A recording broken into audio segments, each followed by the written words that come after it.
Hi, everybody, and welcome to SA Rugby Magazine. I'm here with Gav and Rich. We've got a show called Rich Pickings. Gav, so much content to talk about, so I'm not going to overwhelm you, but it'll be a long show, and there'll be lots of clips out there for people to either comment, like, or whatever. But let's get into it. We do give some betting advice, but there's a couple things. The first thing is Plum. Now, Plum's being fired, yeah?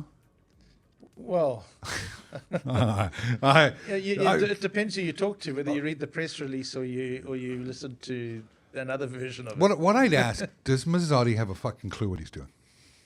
I think he does, but I think that he's also being let down by the system. And I actually think, to be fair, I think that Plum himself maybe should have been more proactive. I heard that he fought very hard for his assistants in the meeting they had on Monday. Well, Plum's a wonderful human being. He is a wonderful human being, and that's the problem.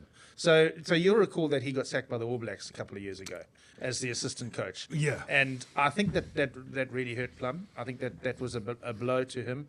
And I think that if you speak to people who lose big coaching jobs, it does impact on your confidence. So I think that he's got to a point where he may sort of especially Gav, let me just interrupt there. Especially when you see what the All Blacks have done since. There wasn't like a clean out and then a massive growth. Yeah. It's just been a clean out with a bit of fuckery. And they're drilling down to the bottom. So I understand. I can understand. Yeah, it's absolutely. Even the most delusional person, if you get fired, and I've got many employees in here that are delusional. But it's like you get an employee that's delusional, they think the sun shines out of their ass and everything works because of them. And you know that scene in Jerry Maguire where he leaves with the fish? Yeah. And then everybody just gets back to work. That's the way it is. So you're looking at a coach that basically was fired by the All Blacks, like you say. So that's hit the psyche and the confidence. Yeah, I think so. I mean, that's my own personal view. But no massive improvement in the All Blacks. It's just, no massive improvement. And I think that Plum came back to South Africa expecting the Sharks to be run as efficiently and the structures to be as efficient as they were in New Zealand. When I say New Zealand, I'm not talking about the All Blacks. I'm talking about the New Zealand system generally. And the reason that he defended his coaches was because they've got kids and they, and that would be probably what he'd tell you, and that there wasn't due process, that there was no review. So it was really a failing of the what you call him, director of rugby. So who is the director? It was Neil Powell, but now he's also been moved out of that position. Although he had effectively sort of lost the sort of executive powers to that role quite a while ago. So he was moved to look after age groups. The only time I've dealt with him, we've spoken about age group rugby. We've never spoken about the things with more gravitas. So Neil Powell's been moved aside. Because of legalities, they haven't announced it in their press release, but I do have it on good authority. I mean, I'm 100% certain that Mike Horak, their recruitment head, is in the firing line, and he will be leaving. I'm pretty sure he will be leaving. They can't do that because you can't just fire a guy and then announce it to the press before you. Sorry, you can't announce to the press before you fire somebody. So that is going to happen. So there needs to be a shake-up in the building. But I was surprised that Plum defended his assistant coaches, because it's clear that there are lots of issues that contribute to the Sharks doing poorly. And I think last time we spoke, I spoke about how Etzebeth and the Boks came back 3 days before they played against Ulster. But there's also clearly rugby issues as well. I mean, that team's not functioning. Their defence isn't working. Their attack is woeful. I believe their attack coach was one of the guys that was facing the exit door, and Plum fought for them. And I think he fought for them. This is what I'm trying to say. Are they being kept? Are they being kept on? But I think he fought for them because he didn't want them to go through the same experience he went through in New Zealand. But there's a big fundamental difference here.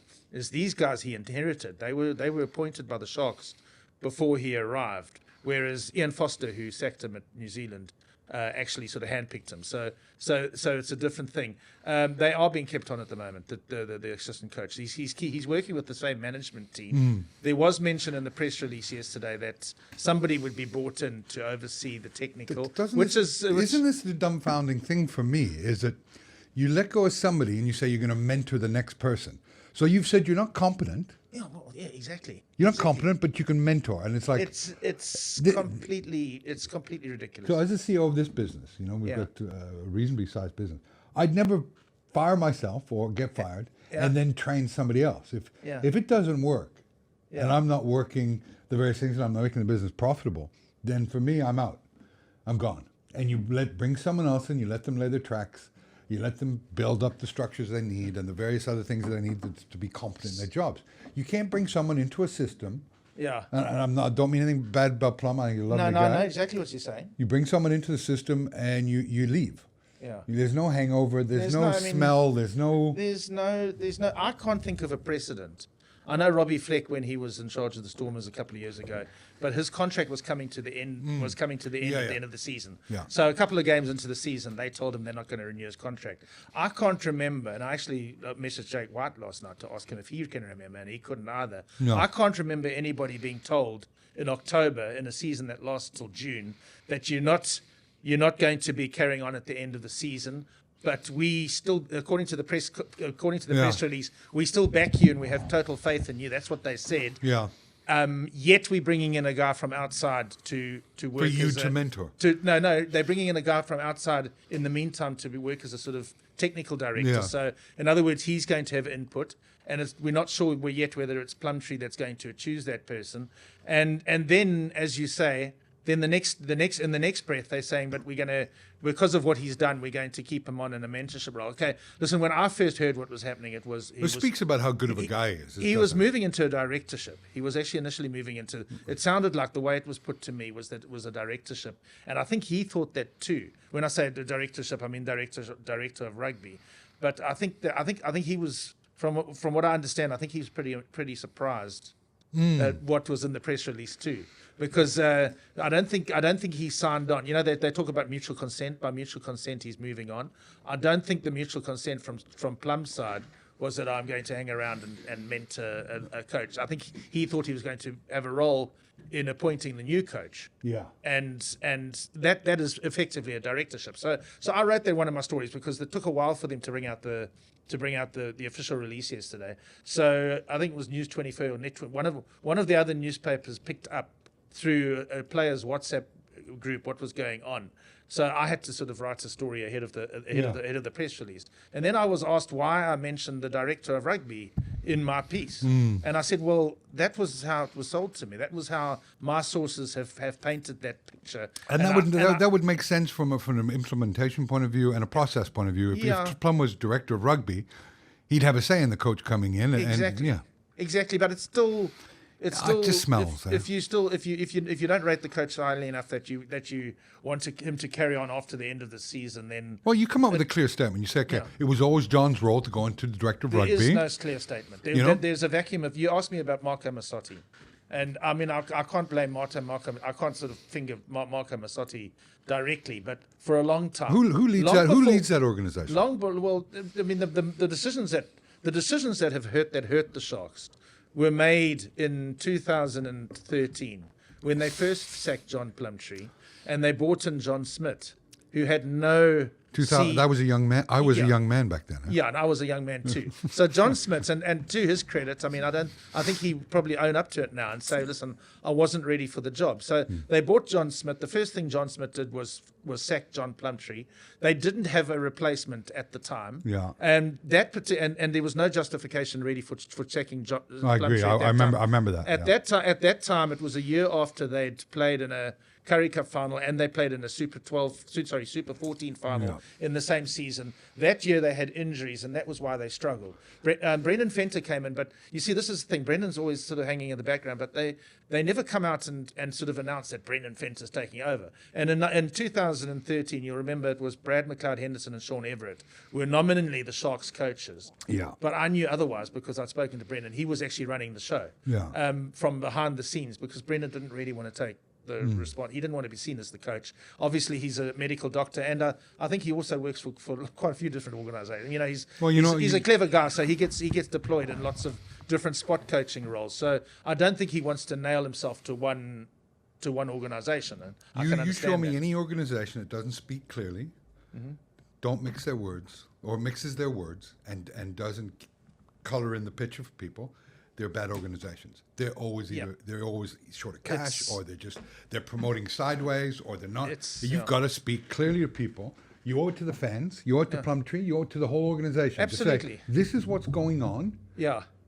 Clear and done. And they're not doing that. No. And they're not doing that. And No. that press, I mean, I saw other people say, well, what a good press release. It was one of the worst press releases I've ever read. It said nothing. Everything was vague. That we're going to carry it. So we don't rate this guy enough to keep him on at the end of the season, but we do want him to mentor the next coach. To me, we're bringing in another guy to oversee the technical direction. There's no coach worth his salt who would actually accept that, unless it's somebody you've worked with before. So to me, it's a vacuum of leadership. There's a vacuum of leadership, and it goes back. You said who's running the organization. It started when Brian van Zyl was moved out of the CEO's desk at Kings Park, and they replaced him with John Smith. And the people behind that were Graham McKenzie, the president, who is now the president again. Stephen Sard was very involved in those days. He's still involved in the boardroom. It goes back to that. There's been and then they brought in the Michael Horrocks, the recruitment guy. I think it was probably Brendan or Smitty who brought it because they knew him from overseas. And Sean Everett is actually a decent coach. We've seen it. I mean, he doesn't had great results with Edinburgh, but they're doing fairly decently with him, and they wouldn't have employed if they didn't think that he was a good coach. So Sean Everett was there, and he was always working. I remember speaking to Sean, and he suddenly ended up with Sia Khaleesi and Eben Etzebeth and all these guys, and he'd been working in his own plan, but he's given that by a recruitment team that isn't they're not on script with the coach. There's no synergy, and that's happening now. There's a Bath Shlikani, the under 20 junior Bok, brilliant player. I mean, he's going to the Lions after Christmas, and John Plumtree didn't know that. I mean, he was suddenly told, "Oh, we let him go," and he said, "Why the hell did you do that?" And Plumtree was absolutely furious about that, and I understand Marco Massotti was furious about that as well. So you'll understand why. Because, but you remember during the Currie Cup, the Sharks went in with a very development team, and then in that time they had about 8 guys at training, and one of the reasons was because the recruitment people weren't getting the people that they were supposed to be getting in. So there's been a dysfunctional communication between the recruitment department and the coach. But it's inexcusable. I'm really sorry, but it's inexcusable. I agree with you. It takes us back to the Will Carling, the 57-year-old farts, amateur days. It's diabolical. It is. We could talk about this on and on, but we've got to get to the next topic.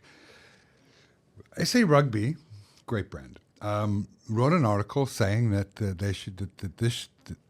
the incident has been moved down from 8 weeks to 9 weeks. Now, it's hard to try and understand this in a common sense way, because there's no common sense when it comes to the adjudicators of discipline and various things in rugby. So there's no proof that this guy grabbed anybody with the balls, no proof, but there's proof that he got punched in the head twice. So they've rescinded the red card, saying that the justification for something they couldn't prove, beyond a shadow of a doubt, a reasonable doubt, was warranted. Now, punching somebody in the head, you're the EPR, you're trying to change the game. A retaliatory action in rugby has always been seen as worse than the initial reaction. Absolutely. Penalties were overturned on the field. It is the way it is. It always has been. Yeah. I'm ashamed to say that the 3 Muppets that were adjudicating this were Welsh. I might get my Welsh tattoo removed. I haven't. Well, I'll take counsel later. But this thing is just. So SA Rugby asked for this to be moved up to the Irish courts, and they should press on with this. What's your thoughts on that? Well, I would agree. To me, it's just confounding that you can sanction somebody or convict somebody, if that's the word, when there's no evidence. I mean, we go back to the World Cup, the previous World Cup, when Bongi Mbonambi was accused by Tom Curry of calling him a vit cunt, whatever that means. I mean, the Afrikaans. I can tell you what it means if you want. Yeah. Even I know Afrikaans enough to. Yeah. But there was no evidence. Yeah. So there was no sanction, and people got upset. But but if there's no evidence, there's no sanction. Look, I can't tell you. Vit cunt means white puss, basically. Sorry. I can't tell you because it would make me sort of a bit superhuman if I did know whether Jan Hendrik Wessels grabbed the guy's groin. So I don't know. It might have happened. I mean, You know, if there's an allegation, maybe there is smoke where there's fire. But if there is no proof, then I don't see how you can proceed with any kind of sanction. I don't see it Forget either. about 8 weeks or 9 weeks. There shouldn't be any weeks in that, because there has to be proof. Whether he's taken his clothes off and shown them damage, and they sort of like putting two. Well, two I don't together. think that happened. I don't think it happened What they saw was a reaction and said, "Is that justified?" And yes, it's justified, which throws out every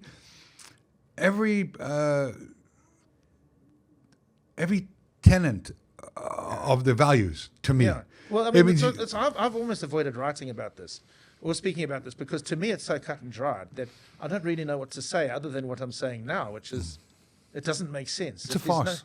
It's a farce. If there's no evidence, because okay, so now let's look ahead now, because all of these things set precedent. So next time there's a game, a guy could think, well, I want this guy to be sanctioned or whatever, and you can make any sort of outlandish allegation you like. He grabbed my groin.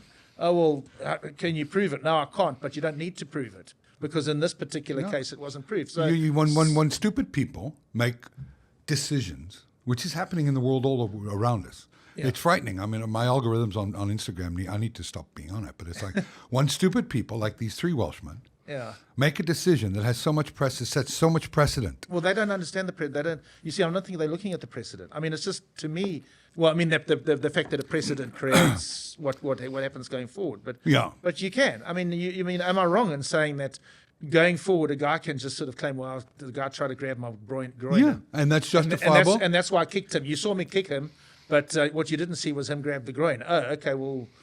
Well, won't that be a defense now used for most red cards? It's like in a lot of cases. I know every case isn't going to play out that way, but it's like you're right. It creates a precedent. It doesn't. You cite this case as was the case in this, where someone was exonerated for two red cards because they punched someone in the face that had been fondled during the game. Yeah, I think there was no evidence to that, but it doesn't matter. But we took his word for it because his reactions were so strong that it could have only happened. It could only have happened. Yeah, it defies logic to me, and I'd like to see Rion, Patrice Motsepe, and all those guys. Take it forward. Well, they were very ill prepared at the beginning. Yeah. So the first time they went they went in front of disciplinary, apparently it was a bit of a debacle. So that might have been the problem, was that once they were convicted the first time, or the conviction, I hate using that word, but the sanction was passed down, then it becomes more difficult probably to overturn it. But it's old men. Sort of backing each other up. Exactly, grinding down. Yeah. They're in a losing position, but people of that ilk tend to double down when they're in losing positions. Yeah, they double down. Seen it all my life. It just doesn't make sense to me. I mean, the fact that there is no evidence, and again, I always use that vit cunt thing, but there was no evidence, so they didn't act on it. Not that I think that there was anything to answer there anyway. I mean, those sort of things happen in rugby. Yeah. But it's just, to me, as I say, I've almost avoided writing a column about it just because I can see why. It's so clear cut. It's so clear cut. I mean, what am I going to? I mean, I'm going to use up 3 sentences, and I used to be quite wordy. I'll be using up 3 sentences in the column's finished because. Don't underestimate your wordiness. Still. A thousand words on something that was completely sort of obvious. Well, by Gavin Rich. We've just talked about that probably for 12 minutes, and it is what it is. It's like hopefully common sense will prevail at some stage. Maybe it's a week or 2 weeks or 3 weeks, whatever they need to do, and let's hope that it does, because it's something that, like you say, shouldn't be talked about, shouldn't be in the game, and it's created precedent. So let's get on to this weekend of rugby. We've got Japan, South Africa. We've got the Babas versus the Babas with 17 South Africans playing the junior All Blacks. We've got the All Blacks playing Ireland. You've got Australia playing England. There's no shortage of games this weekend that are worth watching. You know? And it's supposed to be outside of the international window, isn't it, this week? Yeah. It's also only supposed to be the following week that we click into the international Well, last window. week I had a guy talk to me, and he said, I can't believe one of the teams. Okay, it was an Irish team touring in South Africa last week. Okay. And they lost. It was the Lions. The Lions game.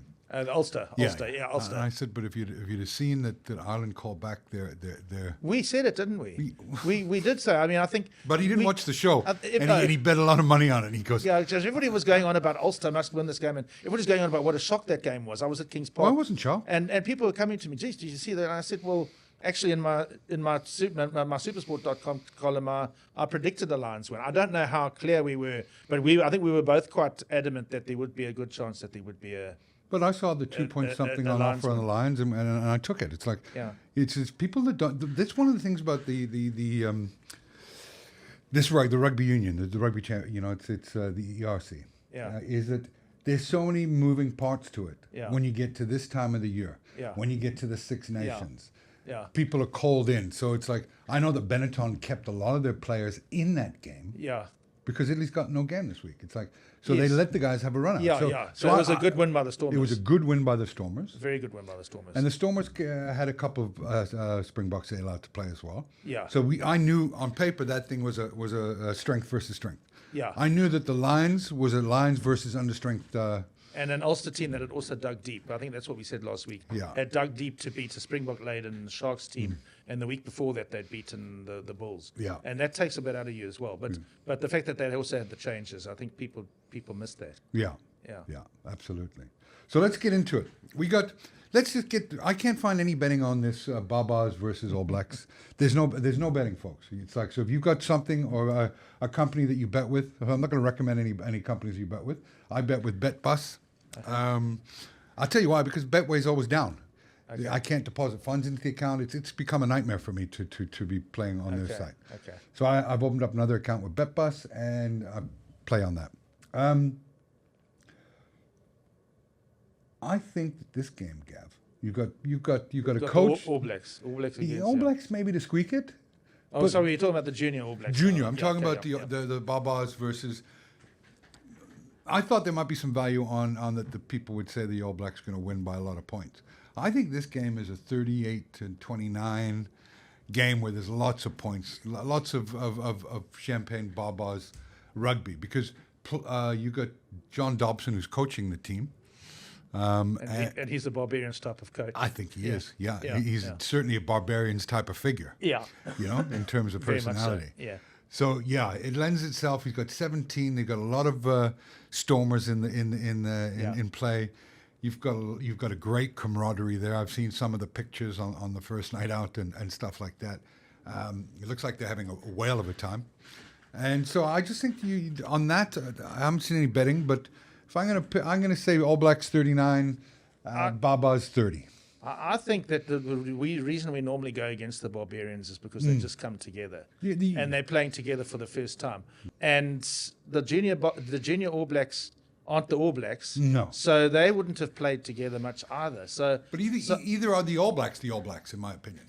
No, these days, But that junior All Black team wouldn't have played together much either. So the reason that we normally would bet against the Barbarians is they haven't played together. But this team, as you say, Dobbo's in charge of guys that he knows, and he's probably got a couple of guys he knows that normally play for other opposition franchises in South Africa. You're up against a All Black. Look, I mean, I don't know. Maybe the junior All Blacks play more games than I think they do, but I wouldn't imagine that they do. It's an All Black 15, isn't it? It's not junior All Blacks. It's an All Black. It's an All Black 15. All Black 15. No. So to me, they're also a scratch side. No. So I'm actually going to disagree with you. I'm actually going to say that I think that the Barbarians would probably win this game. But this is why I picked it a close game. Yeah. There's no betting on it. The bookies don't know. But if you were the punter that's betting on it, this is my prediction. It's like, I think there'll be a lot of points and it'll be close. It'll be close. It'll be close. I think that the Boks. Well, sorry, the junior. This game's there for the Babas to win. This game's there for the Babas to win. Definitely. Yeah. I would say that there's a good chance of them winning. I mean, look, I don't know the All Black team, and I don't know their players as well as I used to because I don't watch that much Super Rugby. But I don't think that New Zealand rugby generally has got the depth that it had in the past. So and I saw the names there: Ruben van Heerden, Evan Ruiz, guys who have a bit to prove because they probably feel if they were playing in another nation, they would be international players. Well, Evan Ruiz is an international player, but he's not playing for the Boks currently. There were other names there that I saw. So I think that this, and especially with Dobbo as the coach, and Dobbo with that sort of personality of his. And well, look, he's 5-0. Yeah, a great win against Benetton. Yeah, it was a good win. People don't understand that going to Benetton is a tough place to walk away. Very for tough any place. team. Yeah. No, that was a huge moment, I think, in the Stormers season, because there was so much talk beforehand about them not touring well, and then they beat Zebra and they beat Scarlets, but they've beaten those teams overseas before. Yeah, they hadn't ever won in Treviso. No, and they won. I mean, I thought they were quite comfortable with that win as well. Yeah, there was a stage where Benetton came back towards the second of the end of the first half, and it looked like it could go against them. Yeah. But they scored well. They finished well. They're strong. And then the Stormers have become so physical as well. And that Yuri Matea, I mean, I've said before that he must try not to be Mani. He must just be himself. And he is being himself. Yeah. He's not being too flashy. And that guy, I promise you, you see, this is the big difference between the Stormers and the Sharks. Yeah. When the Sharks aren't at full strength, there's this wide gap between the two teams, because their full strength team is the Springboks basically, and those guys come back and they've been travelling over the world. I was at Kings Park last week, and I saw how the Boks tapped each other on the back when they did good things, and when there was another rank and file player who isn't normally with them, sometimes it wasn't. It was actually the opposite. They would get a bit of a verbal for knocking the ball on or something. So I'm not entirely sure that having too many Boks can also lead to clicks. Well, we talked about the last time, didn't we? We talked about in our show. You were with some monkeys under a tree. Oh yes. I was in Zikwazi. Yeah, and we were chatting, and we said that Plum's mistake was probably introducing too many Boks back into the mix too quickly. I think he might admit that, but then I also said that the marketing department would want Eben Etzebeth to play because he sells tickets. He sells tickets, and they pay him 20 million rand or whatever it is. So he only plays 7 games. You want to get your money out of him. Well, this is the thing. I think that you're going to see clever guys coming into rugby over time. Maybe after my time, I don't know, but you're going to see clever guys, and they're going to learn that why would you pay someone 20 million to play 7 games? It cost me this. Do I get a return? Because each asset that a company has, and they're a company, you have to have what return does that person give me? Exactly. What do they make me? And I don't see a lot of money being made from this team. And Dobbo has proved that he can take unhousehold names, and give them a brand. And there isn't as much of a difference. Yeah. I mean, when the Sharks play with their second string team, you can see that this is a bunch of no-name brands. Maybe not so much over this coming month, because Rusty's left a few players out. Oh yes, Bongi's playing for the Barbarians this year as well. Yeah, so you've got the likes of Bongi now available to play. Okay. So it's but yeah, I don't know, the Stormers. You could see that they made 8 changes last week, and I thought, goodness, this is going to be a weakened Stormers team. It wasn't. It was actually a stronger Stormers team. If the Sharks make 8 changes, then it's going to be a weaker team, or depending on which way you're going. I mean, if you bring in the Boks back, but it can be, because cohesion is a very important thing in sport. I mean, I'm a Liverpool supporter, and I'm sort of watching them lose. Jeez, but it's like it's a balloon. It's a balloon. It's a balloon with a lead weight tied to it. Because they finally broke. They brought in all these big players, but they've broken their cohesion. Well, look at Chelsea with Lampard. Well, they've been like that for years. Yeah. And Lampard's got Coventry cruising to the Premier League. It is cohesion is a big factor. So let's get into it, because we're just eating up time here. No, we've got Ireland versus New Zealand senior side. What do you make of that? What's your thoughts on it? Well, we last time when I was with the monkeys under the trees, I told you that what's going to be interesting to see is battle hardened is better than being fresh. And this being a British and Irish Lions year means that Ireland haven't actually played together, because normally they would go on tour in July. They haven't actually played together since March. Yeah. So I don't know what impact that has. But just lately, the Irish do seem to have, with the exception of the World Cup quarter-final, of course, Ireland seem to have the wood over New Zealand. And I wouldn't be surprised if they don't do it again. I mean, they've made a habit of beating New Zealand. Yeah. So, but the Irish do concern me because they've got quite a few aging players now, and just watching that Leinster team playing last week and get beaten by Munster, some of those guys do look a little bit short of a gallop at the moment. So, Ireland Rugby is doing well in the URC because Ulster and Munster are flying. But Leinster, who have most of the international players, have struggled a bit. So I'm, it's hard. I want to go for an Irish win because I just think that they've got that psychological edge over the All Blacks at the moment. But when I say that, actually they lost last year, didn't they? They lost in Dublin. The Irish lost in Dublin last year. I actually don't know. I think I might go for an All Black win. No, seriously, I've got to change. Thinking about it, because I'm talking about I was trying to remember when lost. The Irish beat, other than quarterfinal, but 12 months ago they did actually win. I can't remember what the score was. I'll tell you now, buddy. Yeah, they won at the Viva Stadium last year. Or was it a Croke? But no, it was at Viva Stadium. I just think that the Irish might take a bit of a while to come together and gel. But they'll have a lot of support in Chicago. A lot of Irish people living in America. Well, New Zealand have won 3 out of the last 5. 42-19, 28-24, and 23-13 last year. 42-19. Yeah. When was that in 22? That was in the second test of that series. But then Ireland won the following test. And the test, yeah, that's right. You're right. So Ireland won. They lost the first one. Okay, so they won the series, and then you're right. They won the series, and then after that, the next time they played was in the World Cup, wasn't it? Yeah. And then they lost. Yeah. Okay. But I think the All Blacks. I think the All Blacks being more battle hardened, having being more cohesive because they've just come through a rugby championship. I think they'll edge it. See, I think that the betting is around 6.5 points. Yeah. My take on it is simple. That, like you said, New Zealand will be battle hardened. Yeah. I haven't been impressed with them. No, I haven't either. But they are battle hardened. They had a good win against Australia last time out. Well, last time they played a decent. Yeah. Yeah. It's tough to see.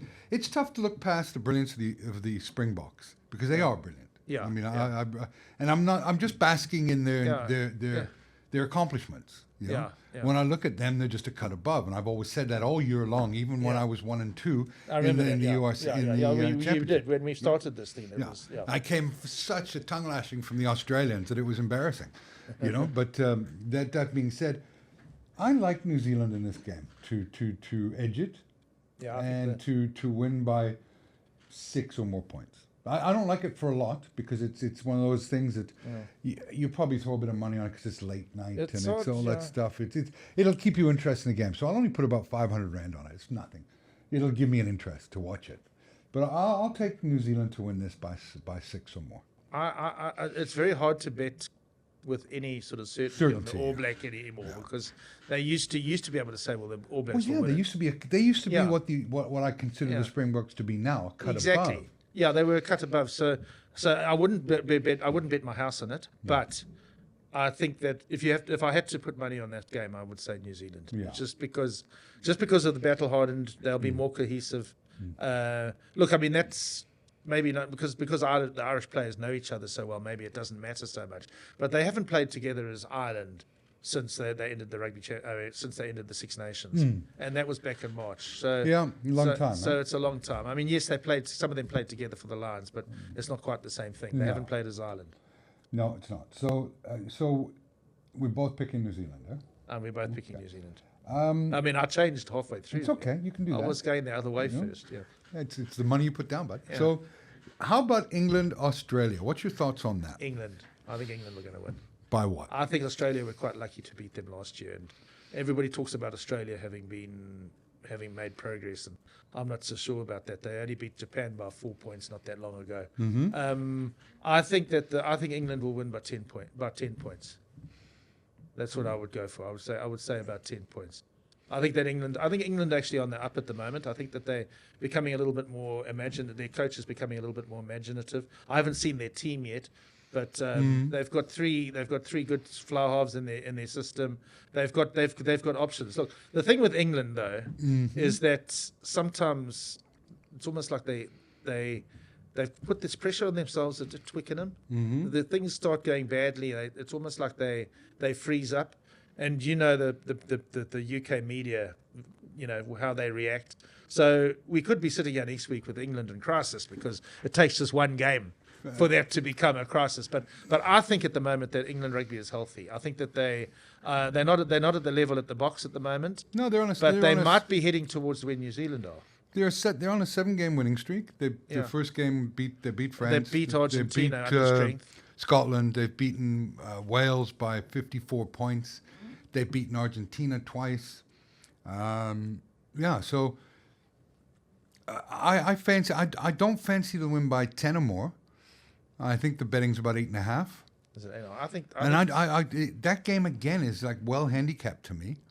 There's no glaring error. I don't know what the weather's doing on Saturday. That always plays a big part of it. I don't either. So I'll just be one of those guys, maybe making a bet before kickoff, looking at the conditions and stuff like that. But I'm going with 10 points. But I would pick England to win by certainly 5. I think that England are Twickers. Come on, man. It's a tough place to go and play. Yeah, but we're also forgetting South Africa at Ellis Park and what happened there. But I know we keep talking about. So if Australia can win, at Ellis Park, they can win at Twickenham. I agree with that. But I think that bubble's burst a bit. I do. I just think England will be too good for them at home. Yeah, I look, Australia. It surprises me how competitive they've been. Now Joe Smith is gone. Yeah. That's the Joe Smith factor as well. That's also interesting. Yeah. Now that's even more reason why you go for the 10-point win for England. Well, why I go for the 10-point win for England. I just think England are on the rise. Whether that will continue, I don't know, because it just takes one defeat and their media's on their back. And it's like unrealistic expectations. They're a little bit because they're always, when they win. I mean, they can beat Canada. And they're the world's best team. Yeah, but to their media, but then they lose a game which they should actually lose anyway. Yeah, and then their media comes down on them, and suddenly there's a crisis. So I'm sticking with my 10 points. Yeah, okay. So you're right though about what you say about their media. Very unrealistic. Now the last game, South Africa versus Japan. The Springboks, last time I checked, were 38.5-point favorites. Yeah. And I look at the team the Springboks have picked. They've picked a good team. Yeah, they have. They've picked a team that's going to run out, that's going to play against France. So it's not a young team that they brought in and said, okay, just go crazy, because a young team would probably beat Japan, I'd say, by about 15 to 20. Yeah, a young Bok team with inconsistent changes and stuff. They might beat them a bit more, but I think. And they've got Sasha at fly half, and you know it's They should be putting a biblical beating on a team like Japan. As long as we go through the phases, suck the guys in, and play our Springbok rugby. Well, you've just taken away what I was going to say. I'm sorry. I mean exactly what I was going to say is that you got to soften them up at forward first. You mustn't do what they did in Brighton. There's always this temptation in 2015 and try and play a running game against them. There's always this temptation with a team like playing in Eddie Jones in Japan. I think that because Eddie's coaching, South Africa will take it a little bit more serious. But absolutely. There's a temptation to just throw the ball and fuck every basic rule you've ever been taught. Yeah. And let's just try and put over as many points as possible. For South Africa to do that and truly destroy a team, you got to remember that the games can be close. Games are always close for 20 minutes. Yeah. People look at the scoreboard and they go, it's only 10-0, and extrapolate that across 80 minutes. It's not the way it works. It's not the way it works. It's usually the 10 by 20. Then it's usually 20 by 30. Yeah. Then 35 by 40. And that's what you got to remember. Particularly when you're playing against a team like Japan. Yeah. Exactly. So go through the phases, suck the guys in, commit to the tackle, spread it wide. And just keep doing that. And your 10 will become 20, 35, 40. So I would say that... I like South Africa to cover the 38.5. Not for big money again. It's a 500 to 1,000 rand bet to cover the spread of 38.5 points. I agree with you. I think they will. Yeah. I think it will. You might be sitting at half-time thinking, okay, well, that was a bad bet. But I think by the time the final whistle comes, it will... Well, what will Japan be? Fit? Yeah. They're always fit. They're fit and they're mobile. But actually with Eddie, I was really impressed with them in the 2019 World Cup when they were being coached by Tony Brown and Jamie Joseph. I'm not sure. You see, I haven't seen them play enough under Eddie. And that 4-point defeat to Australia a few weeks ago surprised me, and I still haven't seen that game. So I'm not sure who played. I'm not sure how strong the Australian team were. So it's just that, Eddie would be quite pragmatic, and I think he's probably got a good idea of how he'd want to play against the Boks. But this is remember that in 2015, Farid Priya apparently warned the rest of the team, listen, you guys, we need to take this seriously because I know Eddie. But I don't think that the Springbok team now will be complacent like that. And no, I think we're talking about it. I remember going to the Japan-South Africa playoff game. Yeah. And so many South Africans were cuck nervous. Oh, you mean in Tokyo? Yeah. South African fans were like, oh, my God, fucking knock off. We're like this. I was standing there just like, I think I actually was in a good physical shape. I had my shirt off, having a couple beers. And I said, what are you guys so nervous about? I mean, you're playing fucking Japan. Yeah. It's like... I would agree. And of course, South Africa won well that game, I think by 20 points or something. But they played with the forwards. They did play with the forwards that day. If I remember correctly, our Beast was quite lucky to stay on the field. Remember, there was something that... There was, there could have been a yellow card. I think that, for me, it's like, there's going to be no Eddie factor. They may be competitive. You'll know in the first 20 minutes. I don't think there's an Eddie factor anymore. I think that he's lost a little bit of the magic, a little bit of that aura. Yeah, I think after coaching England as poorly as he did at the end, I think that he's lost it. And then Australia, of course. Yeah. So, I mean, that was embarrassing. Huh? That was embarrassing. Yeah. So I think Eddie's lost. I mean, people forget that Eddie was in charge of that Queens and Reds team that came to Loftus, and I think it was 2007, and shipped 96 points.